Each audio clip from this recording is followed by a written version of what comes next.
There is a kind of quiet that lives inside certain children. It is not the quiet of having nothing to say. It is the quiet of watching, of listening, of feeling the world a little more deeply than others seem to. And sometimes, that quiet gets mistaken for weakness. This is the story of a girl who carried that quiet within her. A girl who believed, for many years, that her silence meant she was somehow less capable, less worthy, less suited for the world of words and voices and confident people who seemed to speak without hesitation. And yet, by the end of her life, she would become one of the most listened to voices in the world. Not because she learned to be loud, but because she learned to trust the voice she already had. Her name was Eleanor, and her story begins in a grand house in New York City in the year 1884. The house was tall and elegant, filled with polished furniture and heavy curtains and the kind of silence that comes from formality rather than peace. Eleanor's mother, Anna, was a woman admired for her beauty and grace. She moved through society with ease, her laughter light, her conversation effortless. And she looked at her daughter with a kind of puzzled disappointment she did not always hide. Eleanor was not like her mother. Where Anna was graceful, Eleanor was awkward. Where Anna charmed rooms, Eleanor stood at their edges. Her mother sometimes called her Granny, a nickname meant to tease but which cut deeper than Anna perhaps intended. It suggested that Eleanor was old before her time, serious, plain, out of step with the bright and lively world around her. And so Eleanor learned, very young, to believe something about herself. She learned that she was not enough, not pretty enough, not charming enough, not easy enough in company. She watched her mother float through conversations and wondered why words did not come to her in the same way. She watched her father, Elliot, a man she adored, struggle with his own inner darkness, and she felt the weight of a world that seemed uncertain and fragile. By the time she was 10 years old, both her parents were gone. Her mother died first, then her brother, then her father within 2 short years. Eleanor was sent to live with her grandmother, a stern and formal woman who valued discipline above warmth. The house was quiet, but not in the restful way. It was the quiet of rules and expectations, of children who were seen and not heard. Eleanor retreated further into herself. She read books. She walked alone. She watched the world from windows, feeling like a guest in her own life. When visitors came, she stood near the walls, unsure of how to enter the flow of conversation. She assumed that the ease others showed was something they were born with, something she had simply not been given. But deep inside her, something else was growing. It was not loud or obvious. It was a kind of awareness, a depth of feeling, a capacity to notice what others missed. She saw the sadness behind smiles. She felt the loneliness in crowded rooms. She understood, without being told, when someone was struggling. These were not skills she tried to develop. They were simply part of how she moved through the world. She did not yet know that these quiet qualities would one day become her greatest strengths. When Eleanor was 15, her grandmother made a decision that would change everything. She sent Eleanor across the ocean, to a school in England called Allenswood Academy. It was run by a French woman named Marie Souvestre, a woman unlike anyone Eleanor had ever met. Marie Souvestre was sharp and brilliant, unconventional and warm. She valued thinking over appearance. She encouraged her students to question, to explore, to speak their minds, but not in the loud, competitive way Eleanor had seen in society. In Marie's world, depth mattered more than performance. Reflection was respected. Listening was honored. For the first time in her life, Eleanor felt seen. Marie noticed something in this tall, serious American girl. She saw the careful way Eleanor observed. She saw the thoughtfulness behind her hesitation. And rather than trying to make Eleanor louder or more outgoing, Marie did something different. She invited Eleanor to be more fully herself. She asked Eleanor questions and listened to the answers. She included Eleanor in conversations about politics, philosophy, and the world. She took Eleanor on trips across Europe, pointing out not just monuments but ideas, the ways that history shaped the present, the ways that individuals could shape the future. Eleanor began, very slowly, to speak, not in the quick, effortless way she had once envied in others. but in her own way, thoughtfully, carefully, with a sincerity that surprised even her. And something shifted inside her. She began to realize that confidence did not have to look the way she had always imagined. It did not require becoming someone else. It only required allowing more of herself to be present. The years at Allenswood passed like a kind of awakening. Eleanor grew not by changing who she was, but by understanding who she had always been. She learned that her quiet nature was not an obstacle. It was the soil from which something meaningful could grow. Marie Sylvester had a phrase she often repeated. She told her students that clarity of thought mattered more than speed of speech. She said that a person who listened well could see further than one who only talked. And she believed that the most powerful voices were not always the loudest ones, but the ones that came from genuine understanding. Eleanor carried these ideas with her when she returned to America at 18. But returning was not easy. The world she stepped back into was not Allenswood. It was New York society, with its debutante balls and formal dinners, its expectation that young women should be charming, decorative, and light. Eleanor felt the old doubts creeping back. She stood at the edges of parties, watching others laugh and dance, wondering if the confidence she had found in England was something she had only imagined. But something had changed. She no longer believed, as she once had, that she was simply less than others. She knew now that she had something to offer, even if she was still learning how to offer it. And she began, in small ways, to act on that knowledge. She started volunteering. She taught dance and calisthenics to children in the poorer neighborhoods of New York. She joined the Junior League and the Consumers League, organizations that worked to improve the lives of working people. And in these settings, something remarkable happened. Eleanor discovered that when she cared about something deeply, speaking became easier. When her words were not about impressing others but about expressing what mattered, they flowed more naturally. She was still quiet. She still preferred listening to talking. But her voice, when it came, carried weight. It was during this time that she reconnected with a distant cousin she had known since childhood. His name was Franklin Roosevelt, and he was everything Eleanor was not. Charming, outgoing, brimming with easy confidence. He moved through rooms like he owned them. He laughed loudly and spoke quickly and seemed to collect friends without effort. Eleanor was drawn to him, but she was also puzzled. What could someone like Franklin see in someone like her? She was tall and serious. She did not flirt or tease. She was not the kind of woman society expected a man like Franklin to choose. But Franklin saw something others had missed. He saw her depth. He saw her intelligence. He saw the steadiness in her that anchored his restless energy. And he loved her for it. They married in 1905, when Eleanor was 20. Her uncle, Theodore Roosevelt, the President of the United States, walked her down the aisle. It was a grand affair, covered by newspapers, attended by hundreds. And Eleanor, standing at the center of it all, felt the familiar flutter of uncertainty. She was stepping into a world of public life, of politics, of expectations she was not sure she could meet. In the early years of her marriage, Eleanor struggled. She had 5 children in quick succession. She managed a household. She navigated the demands of her formidable mother-in-law, Sarah, who controlled much of Franklin's life and made Eleanor feel like a guest in her own home. The confidence she had found at Allenswood seemed distant, buried under the weight of daily obligations and the feeling that she was failing at the role expected of her. She retreated again into herself. She read to her children. She managed the house quietly.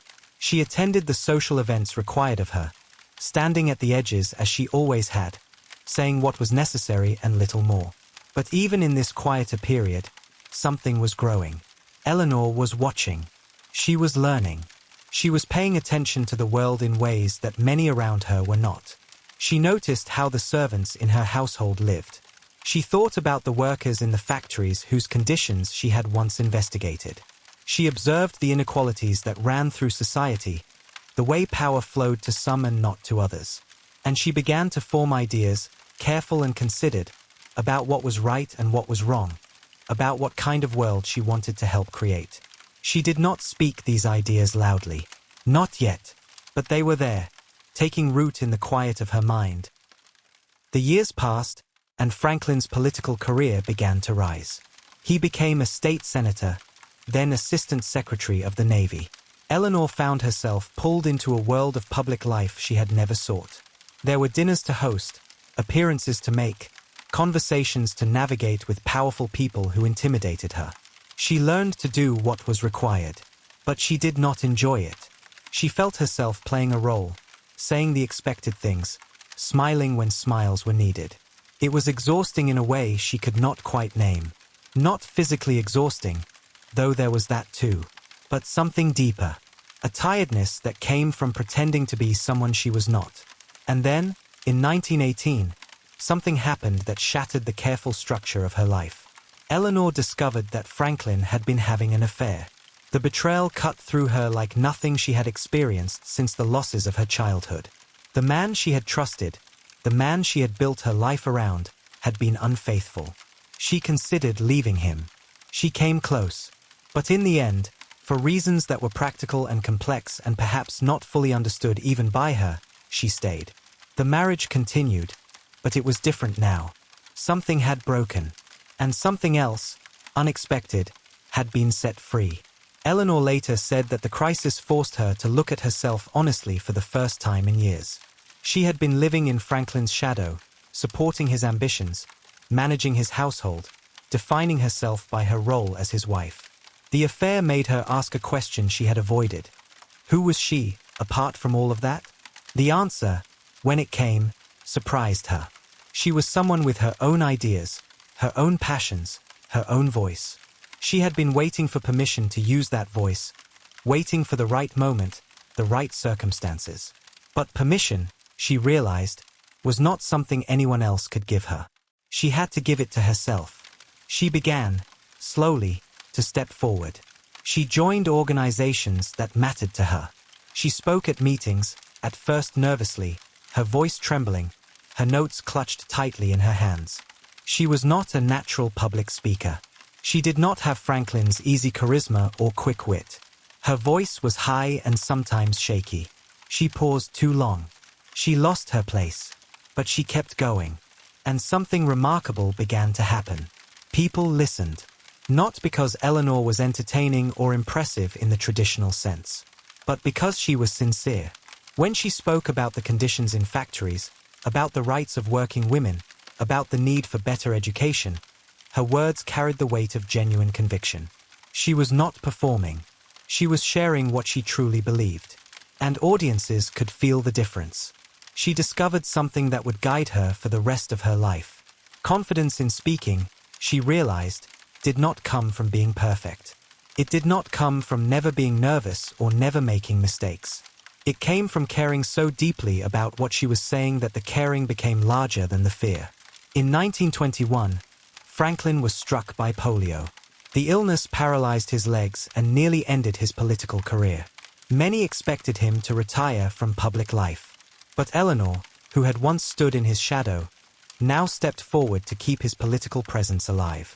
She attended meetings in his place. She made connections. She spoke on his behalf, not because she wanted power for herself, but because she believed in the causes they shared. And in doing this, she grew. Each speech became a little easier. Each room became a little more familiar. The voice that had once trembled began to steady. She was still an introvert. She still needed time alone to restore herself after public events. She still preferred deep conversations with a few trusted friends over crowded gatherings. But she was learning that being an introvert did not mean being silent. It meant finding a different way to speak. By the time Franklin was elected governor of New York in 1928, Eleanor had become a force in her own right. She was not just the governor's wife. She was a teacher, a writer, a speaker, an advocate. She had her own radio program. She wrote articles for magazines and newspapers. She traveled the state, visiting schools and factories and hospitals, seeing things that official reports never captured. She developed a method that suited her nature. Rather than commanding rooms with grand speeches, she observed. She listened. She asked questions that revealed what was really happening beneath the surface. And then, in her writing and speaking, she shared what she had learned, not in a showy way, but with the quiet authority of someone who had truly seen. People began to trust her in a way they did not always trust politicians. She was not trying to sell them anything. She was not performing for cameras or crafting messages for political gain. She was simply telling them what she had witnessed and what she believed should be done about it. When Franklin was elected president in 1932, Eleanor faced a role that had traditionally been decorative and limited. First ladies hosted parties. They smiled for photographs. They supported their husbands from a careful distance. They did not give speeches or write newspaper columns or take public positions on controversial issues. Eleanor had no intention of following that pattern. She held press conferences, something no first lady had ever done. She invited only women journalists, in an era when newspapers often refused to hire women for serious reporting. This meant that papers had to hire women if they wanted access to Eleanor's news. It was a quiet act of advocacy, done without fanfare, but with real effect. She wrote a daily newspaper column called My Day, which reached millions of readers. In it, she shared her thoughts, her travels, her concerns about the country. She wrote about poverty and injustice, about the struggles of ordinary people, about the changes she believed were needed. Her writing was simple and direct, conversational rather than formal. People felt, reading her words, that they were hearing from a real person rather than a distant figure. And she traveled, constantly, tirelessly, to places no first lady had gone before. She went into coal mines and met with miners covered in dust. She visited camps of migrant workers and listened to their stories. She sat with people who had never imagined that someone from the White House would sit with them, and she asked them questions, real questions, about their lives. Franklin, bound to his wheelchair, could not make these trips. Eleanor became his eyes and ears, bringing back not just reports but understanding. She would return from her travels and sit with him, describing what she had seen, the faces and the stories and the suffering that official statistics could not capture. And Franklin, who trusted her judgment, would listen. She influenced policy in ways that were not always visible. She pushed for programs to help unemployed youth. She advocated for civil rights at a time when such advocacy was politically dangerous. She resigned publicly from the Daughters of the American Revolution when they refused to let the black singer Marian Anderson perform in their concert hall. And she helped arrange for Anderson to sing instead at the Lincoln Memorial before a crowd of 75,000. She did not do these things loudly or for praise. She did them because they were right.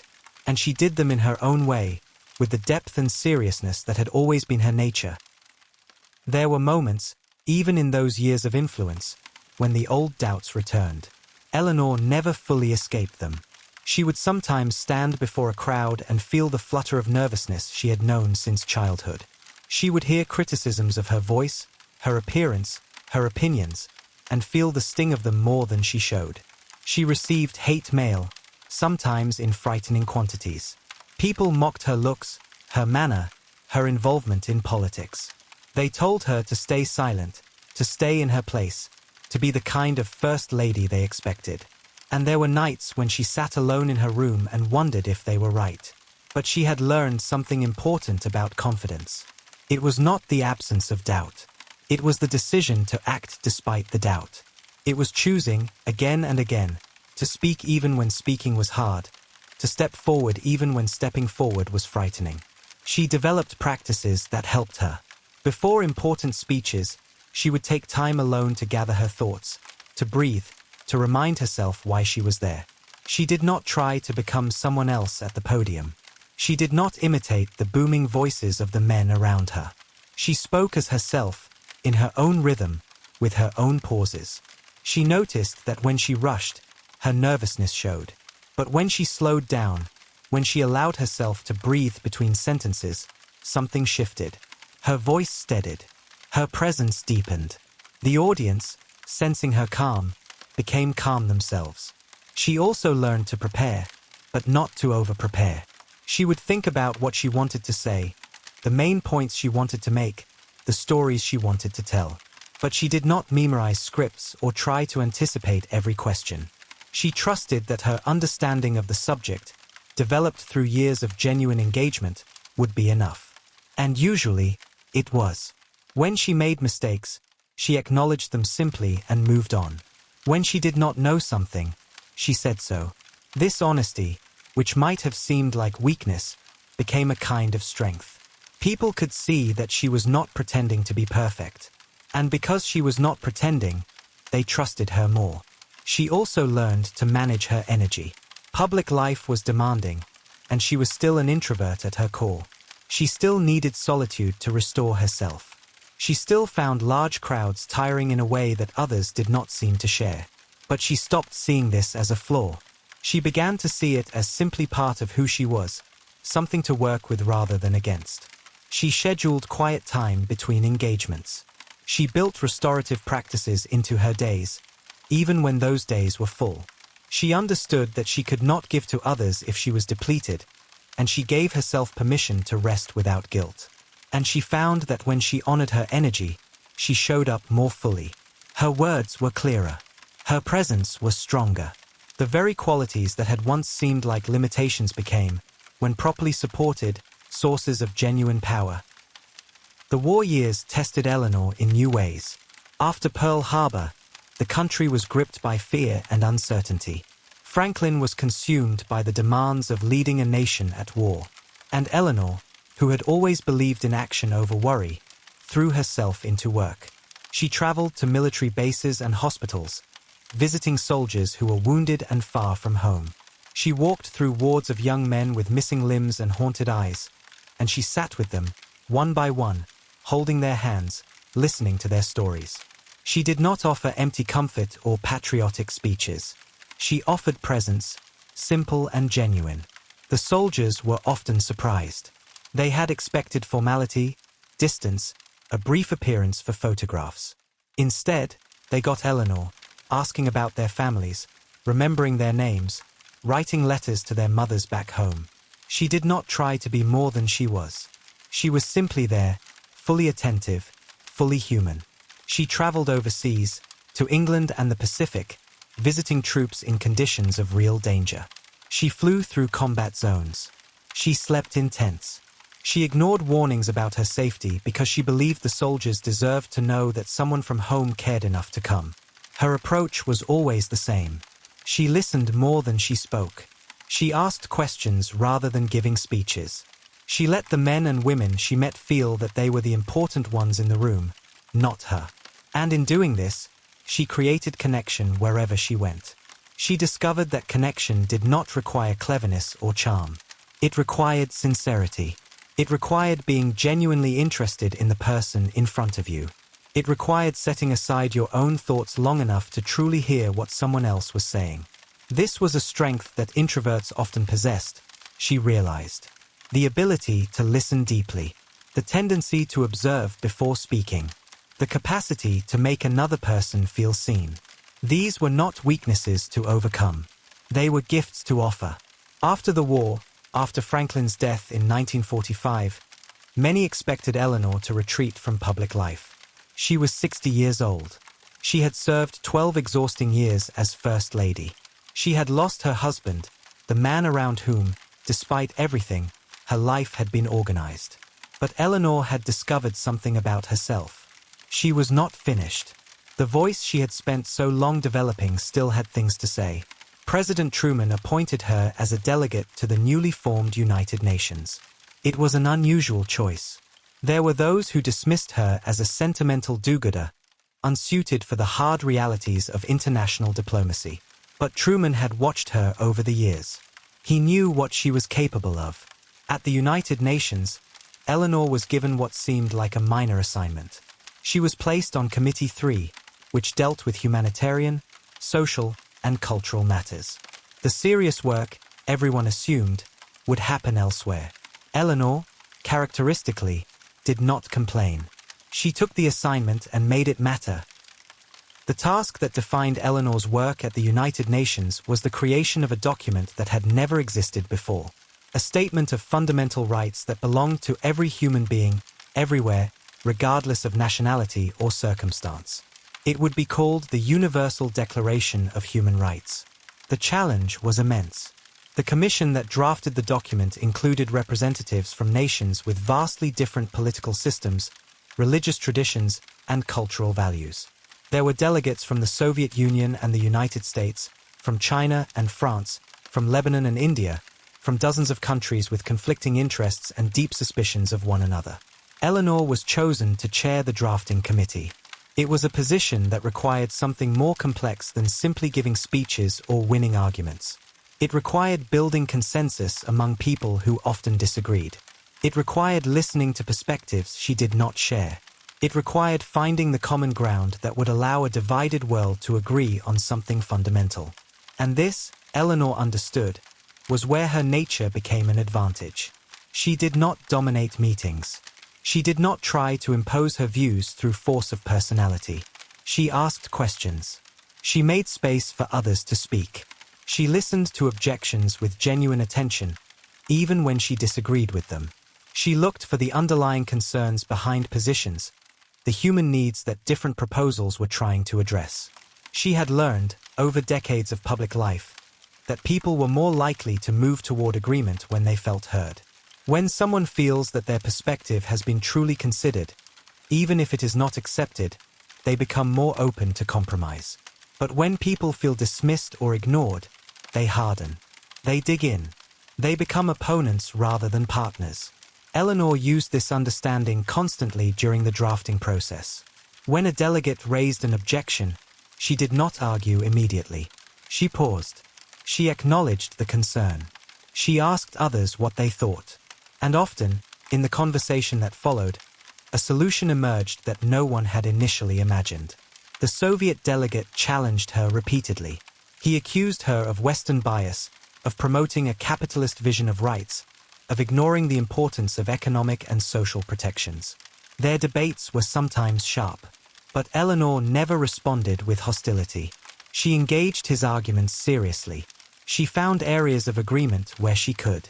And when she disagreed, she did so with respect. Privately, she was frustrated. She found the process exhausting, the pace agonizingly slow, the political maneuvering disheartening. But she did not show this in the meetings. She maintained a steadiness that others came to rely on, a calm presence that made it possible for the difficult work to continue. And there was something else she brought to the process. Something that came from the losses of her childhood, from the loneliness of her youth, from the pain of her marriage. She understood, in a way that was not abstract, what it meant to suffer. She understood what it meant to be vulnerable, to be overlooked, to be treated as less than human. When she spoke about the importance of human rights, her words carried that understanding. She was not talking about legal principles or political theory.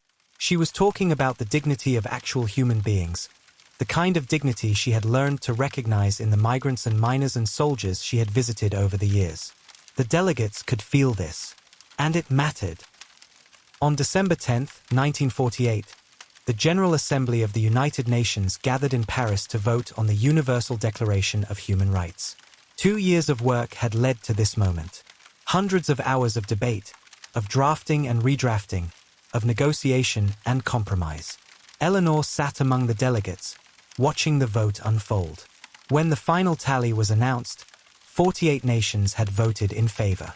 None had voted against. 8 abstained, but none opposed. The chamber erupted in applause. Delegates turned to Eleanor, recognizing what she had done. Without her patience, her skill at building consensus, her ability to hold together a fractured commission, the declaration might never have been completed.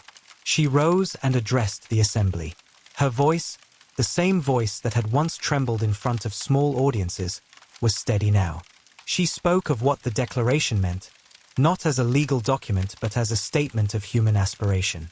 She spoke of the long road ahead, of the work still to be done to make these rights real in the lives of ordinary people everywhere. And then she said something that captured what she had learned over a lifetime of growth. She said that the place where universal rights began was in the small places, close to home. In the neighborhoods where people lived. In the schools they attended.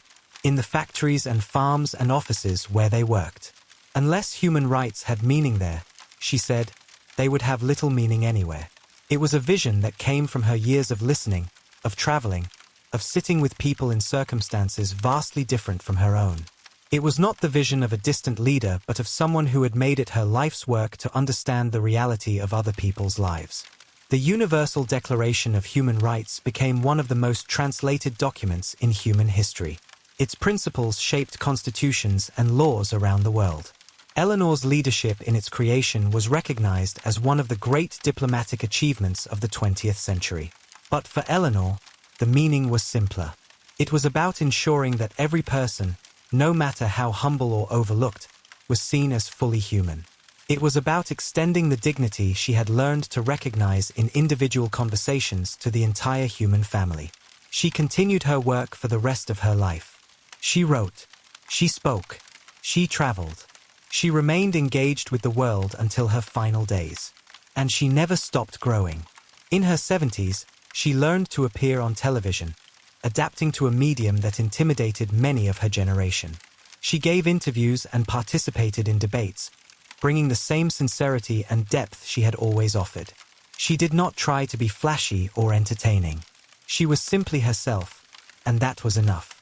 When asked about her transformation, about how the shy, awkward child had become one of the most influential women in the world, she would often deflect.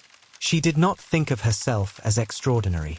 She thought of herself as someone who had learned, gradually and imperfectly, to use what she had been given. There is a question that might arise, listening to Eleanor's story. Was she truly an introvert? She traveled constantly. She spoke to millions. She led meetings of world leaders and navigated the complexities of international diplomacy.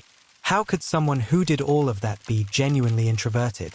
But introversion was never about what Eleanor did. It was about where she found her energy. She needed solitude. She treasured quiet evenings with close friends over large social gatherings. She restored herself through reading, through writing, through long walks alone. After the demands of public life, she would retreat to her cottage at Valkill, a simple house near the Roosevelt estate where she could think and rest and be herself. She wrote about this openly. She acknowledged that crowds tired her in a way they did not tire her husband. She admitted that small talk exhausted her, that she preferred conversations of depth and meaning. She recognized that she was different from the naturally gregarious people around her, and she made peace with that difference. What she learned, and what she demonstrated through her life, was that introversion did not limit what was possible. It only changed the path. She did not become a powerful communicator by becoming someone else. She became a powerful communicator by understanding herself, by working with her nature rather than against it, by developing her own voice rather than imitating others. Her voice was never loud. It remained, throughout her life, somewhat high and sometimes uncertain. She never had the booming confidence of natural orators. But she had something else. She had depth. She had sincerity. She had the weight that comes from genuinely caring about what you are saying. And audiences responded to that. People could feel the difference between performance and truth.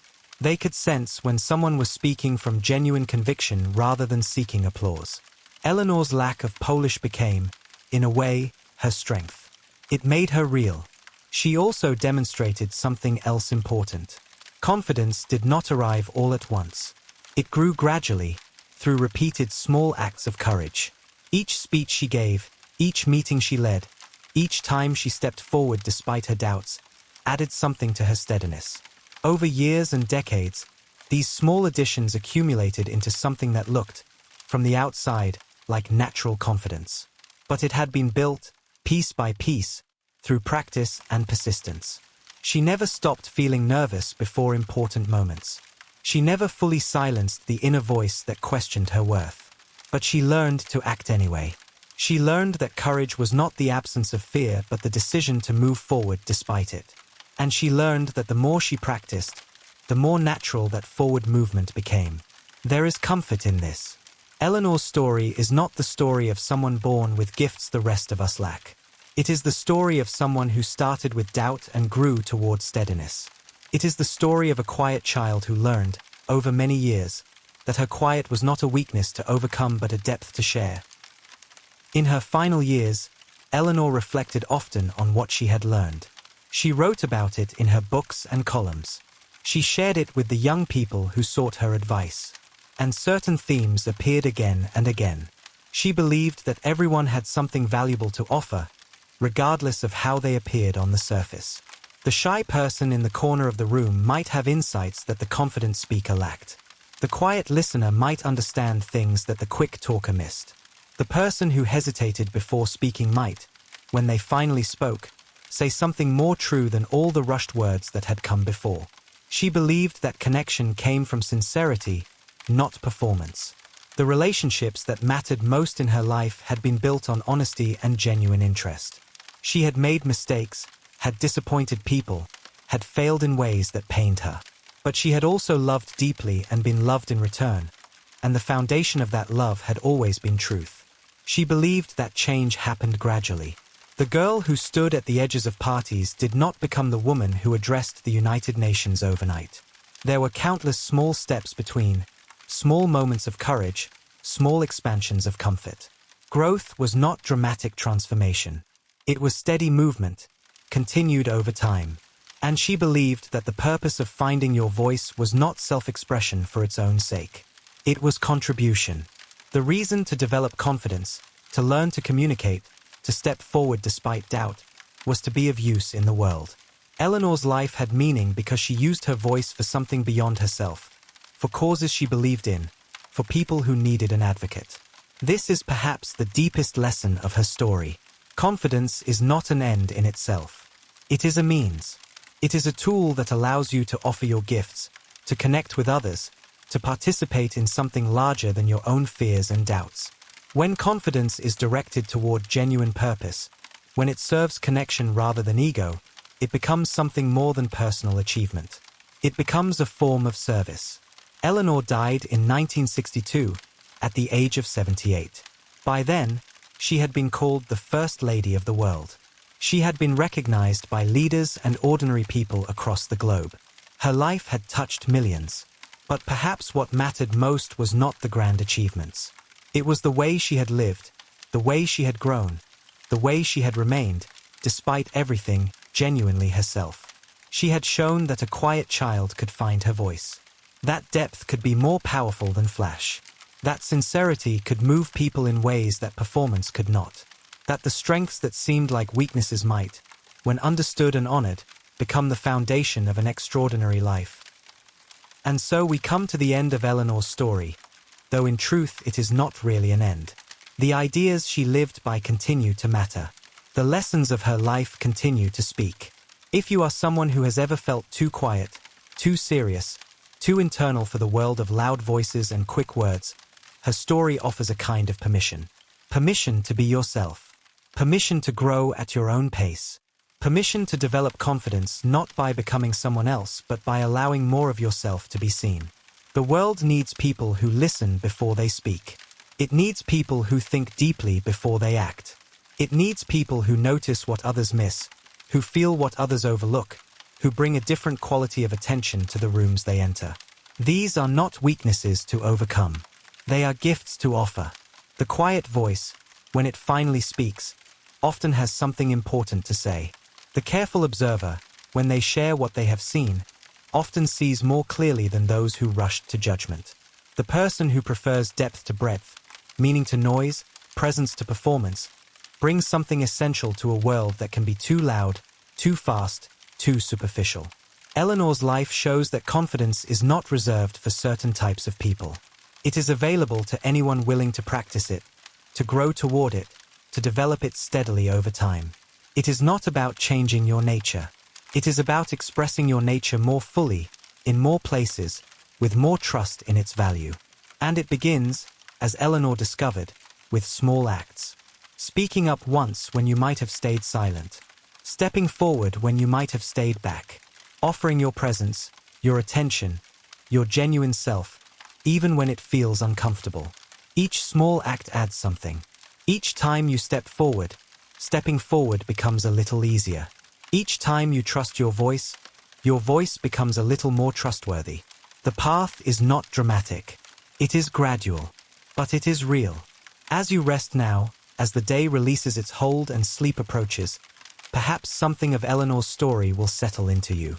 Not as a command to do anything or be anything, just as a quiet possibility, a reminder that the quiet person you are, the thoughtful observer, the careful listener, the one who sometimes stands at the edges, has something valuable to offer.